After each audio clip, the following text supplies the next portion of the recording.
என் நெஞ்சில் குடியிருக்கும்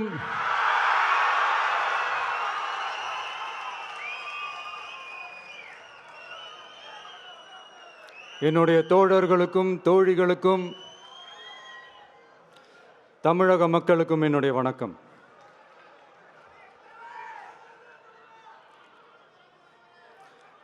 நம்ம குடும்ப உறவுகளை இழந்ததுனால சொல்ல முடியாத வேதனையிலும் வலியிலும் இவ்வளோ நாளாக இருந்தோம். அப்படிப்பட்ட அந்த சூழலில் நம்ம சொந்தங்களின் மனம் பற்றி இருக்க வேண்டியது நம்மளுடைய கடமை. அதனால தான் அவங்களோட சேர்ந்து அமைதி காத்து வந்தோம். ஆனால் இப்படி அமைதி காத்து வந்த நேரத்தில் நம்மளை பற்றி வன்ம அரசியல் வலைகள், அர்த்தமற்ற அவதூறுகள்னு இந்த மாதிரி நிறையா விஷயங்கள் நம்மளை பற்றி பின்னப்பட்டன, பரப்பப்பட்டன. இது எல்லாமே சட்டம் மற்றும் சத்தியத்தின் துணை கொண்டு துடைத்து எறிய தான் போகிறோம்.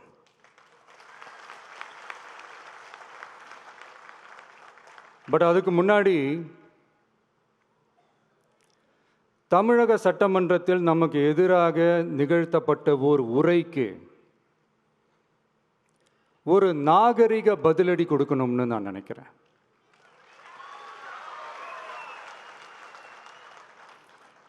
அரசியல் செய்ய விருப்பமில்லை, அரசியல் செய்ய விருப்பமில்லைன்னு அடிக்கடி சொல்ற முதல்வர் நம்மளை குறிப்பிட்டு பல்வேறு அவதூறுகளை பதிவு செய்வதன் வாயிலாக பெருந்தன்மையை பேரளவில் மட்டுமே பேசும் முதல்வர் 15/10/2025 அன்னைக்கு தமிழக சட்டமன்றத்தில் நமக்கு எதிராக பேசிய பேச்சில் எவ்வளவு வன்மத்தை கக்கியுள்ளார் என்பதையும், எப்படிப்பட்ட ஒரு அரசியல் செய்ய முயல்கிறார் என்பதையும் தமிழக மக்கள் உணராமலா இருப்பாங்க.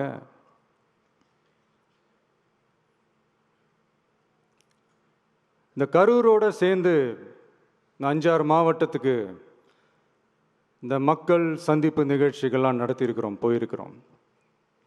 அங்கெல்லாம் இந்த லாஸ்ட் மினிட் வரைக்கும் எங்களுக்கு அந்த இடம் கொடுப்பாங்களா மாட்டாங்களா, பெர்மிஷன் தருவாங்களா மாட்டாங்களா, இப்படியே இழுத்து அடிச்சுக்கிட்டு இருப்பாங்க. தான் நாகப்பட்டினத்தில் சொன்னது மாதிரி தான்.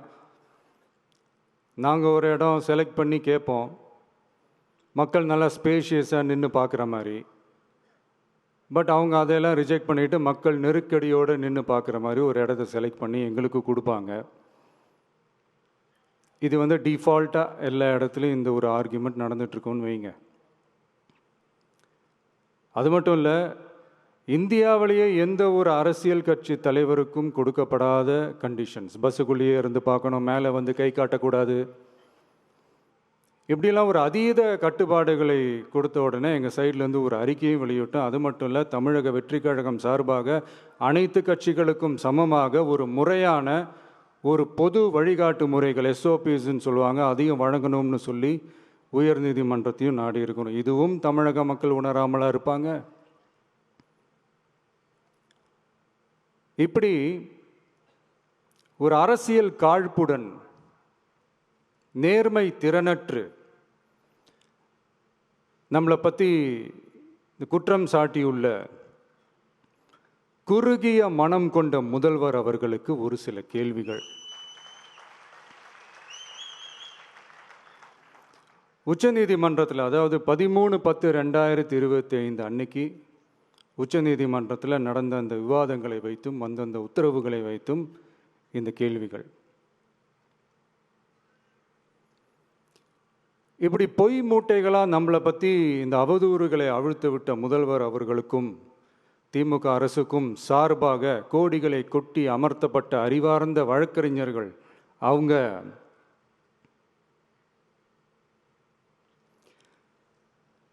இந்த கபட நாடக திமுக அரசோட தில்லுமுல்லுகளை தாங்கி பிடிக்க இயலாமல் உச்ச நீதிமன்றத்தில் திக்கு திணறி நின்றது முதல்வர் அவர்களுக்கு மறந்துவிட்டதா? இந்த கரூர் சம்பவத்துக்கு அப்புறமே அவசரமாக ஒரு தனிநபர் ஆணையம், அந்த தனிநபர் ஆணையத்தை அவமதிக்கிற மாதிரி அரசு உயர் அதிகாரிகள், காவல்துறை உயர் அதிகாரிகள் எல்லாருமே நம்மளை பற்றி ஃபுல்லாக இந்த அவதூறுகள் பரப்பி ஒரு செய்தியாளர்கள் சந்திப்பு அவசரமாக. இதெல்லாம் ஏன் நடக்குது? எதுக்காக நடக்குது அப்படின்னு ஒட்டுமொத்த தமிழக மக்களும் கேள்வி கேட்க ஆரம்பித்தாங்க. இதுவும் தமிழக முதல்வர் மறந்துட்டாரா? அதுக்கப்புறம் அந்த தனிநபர் ஆணையத்தை தலையிலேயே கொட்டி வீட்டுக்கு அனுப்பிச்சிட்டாங்க. அது வேறு விஷயம்.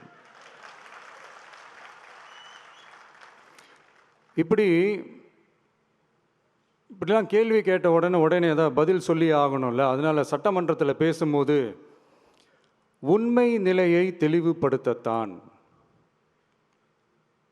அப்படின்னு ஏதோ இந்த சட்ட ரீதியாகவும் சத்தியத்திற்காகவும் நடந்தது போல ஏதோ சாமர்த்தியமாக பேசுகிறதா நினச்சி பேசியிருக்காங்க. இப்படி ஒரு 50 வருஷமாக பொது வாழ்க்கையில் இருக்கிற ஒருத்தவங்க ஒரு முதல்வர் அவர்கள் சொன்னது எவ்வளவு பெரிய ஒரு வடிகட்டின பொய், சப்பை கட்டுன்னு நான் சொல்லலை, உச்ச நீதிமன்றம் சொல்லியிருக்கிறாங்க. அவங்க சொன்னதெல்லாம் கொஞ்சம் என்னன்னு கொஞ்சம் லைட்டாக பார்ப்போமா?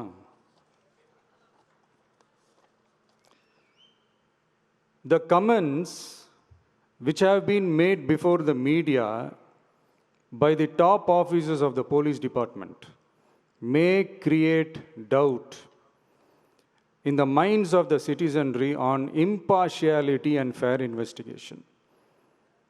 The faith and trust of the general public on the process of investigation must be restored in the criminal justice system. அதாவது அரசு காவல் உயர் அதிகாரிகள் ஊடகங்களிடம் பேசியது என்பது பொதுமக்களிடையே நியாயமான விசாரணை நடக்குமா என்ற சந்தேகத்தை ஏற்படுத்தக்கூடும் என்றும்,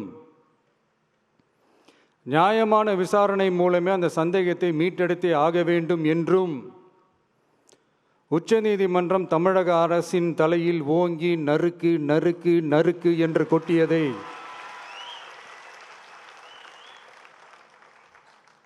முதல்வர் அவர்கள் மறந்துட்டாரா?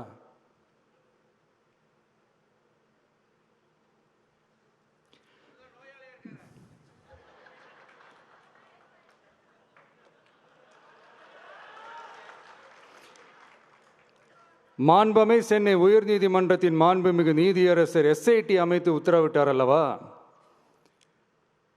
அந்த உத்தரவை ஏதோ சட்டத்தின் மீதும் நீதி பரிபாலனத்தின் மீதும் மரியாதை கொண்டவர்கள் போல ஒரு நாடகத்தனமான கொண்டாட்டத்தை திமுகவிற்கு ஒத்து ஊதுவோரும் நடத்தி கூத்தாடி குதூளித்தனர் அல்லவா?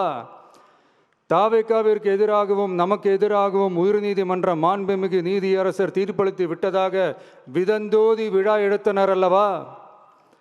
அந்த உத்தரவை குறித்து சொல்லும்போது எந்த ஆவணத்தின் அடிப்படையில் அந்த உத்தரவு அமைக்கப்பட்டது? நான் கேட்கல, உச்சநீதிமன்றம் கேட்டிருக்கிறாங்க. The judgment is completely silent about how learned single judge arrived at such a conclusion and what material was pursued by the court என்று உச்சநீதிமன்றம் உரத்த குரலில் கேள்வி கேட்டது. அப்போதும் கூட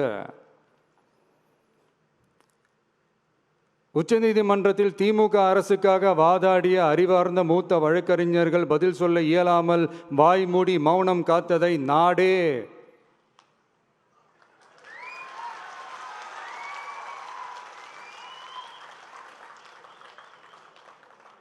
பார்த்ததல்லவா? இதையும் முதல்வர் அவர்கள் மறந்துட்டாரா?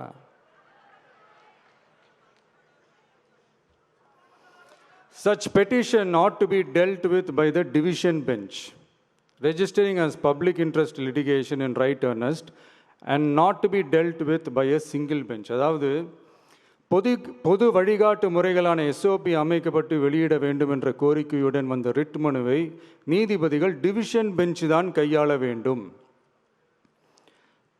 தனி நீதிபதி பெஞ்ச் கையாளக்கூடாது என்றும் உச்சநீதிமன்றம் சொன்னதல்லவா? அது மட்டுமா, கோரிக்கையே இல்லாமல் எஸ்ஐடி அமைக்கப்பட்டது எந்த வகையில் சரி என்றும் கேள்வி எழுப்பியது உச்சநீதிமன்றம். இது எல்லாமே அறியாமலோ இல்லை அறியாதது போலவோ உச்சபட்ச அதிகார மயக்கத்தில் இருந்து பேசினாரோ முதல்வர் அவர்கள்? மனிதாபிமானம், அரசியல் அறம், மாண்பு இதெல்லாம் எதுவுமே இல்லாமல் வெறும் பேச்சில் மட்டுமே பேசிக்கிட்டு அரசியல் ஆதாயம் தேடுற ஆட்டத்தை ஆடத் தொடங்கிவிட்டார் முதல்வர் அவர்கள்.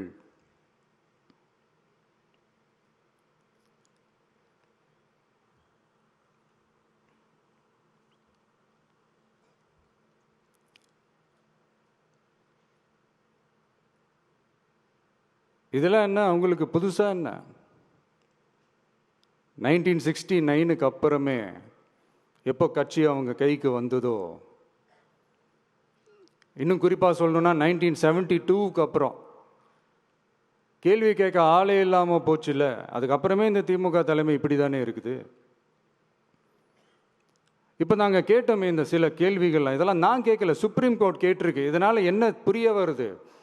இந்த கவர்மெண்ட் நடத்துகிற அந்த விசாரணை மேலே சந்தேகம் ஏற்படுதுன்னா அதுக்கு என்ன அர்த்தம்? உங்கள் மேலே நம்பிக்கை இல்லைன்னு அர்த்தம்.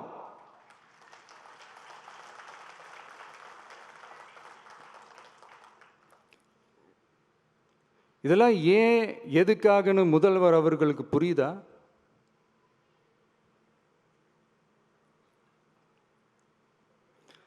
சுப்ரீம் கோர்ட் சொன்னதோட மட்டும் இல்லை, நிஜத்திலும் இன்னைக்கு மக்களுக்கு இந்த கவர்மெண்ட் மேலே இருக்கிற நம்பிக்கை மொத்தமாக மண்ணுக்குள் புதைந்து விட்டது. இதுவாவது முதல்வர் அவர்களுக்கு புரியுதா? புரியலனா 2026 தேர்தலில் இந்த திமுக தலைமைக்கு மக்கள் இன்னும் ஆழமா அழுத்தமா புரிய வைப்பாங்க. அப்போ கூட இவங்க என்ன பண்ணுவாங்க தெரியும்ல, 5 வருஷத்துக்கு ஒரு வாட்டி பழக்க தோஷத்தில் ஒரு அறிக்கை ஒன்று வெளியிடுவாங்களே, மக்கள் தீர்ப்புக்கு தலை வணங்குகிறோம் அப்படின்ட்டு அந்த அறிக்கையை வெளியிட்டுட்டு இப்போ அறிவாலயத்தில் போய் ஓடி ஒளிஞ்சுப்பாங்க. இப்போவே ரெடி பண்ணி வச்சுக்கோங்க அந்த அறிக்கையை. எப்படி? மக்கள் தீர்ப்புக்கு தலை வணங்குகிறோம்.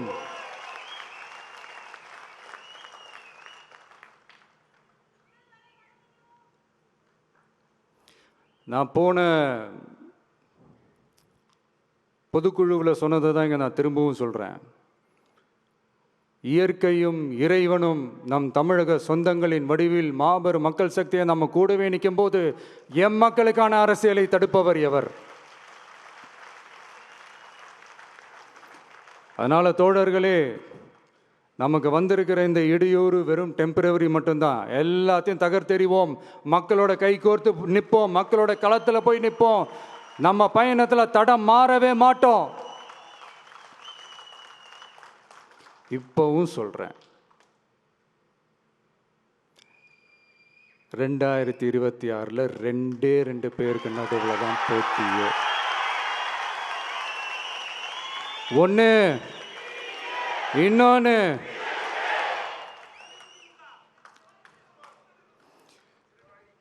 இந்த போட்டி இன்னும் ஸ்ட்ராங்காக மாறப்போகுது. 100% வெற்றி நமக்கு.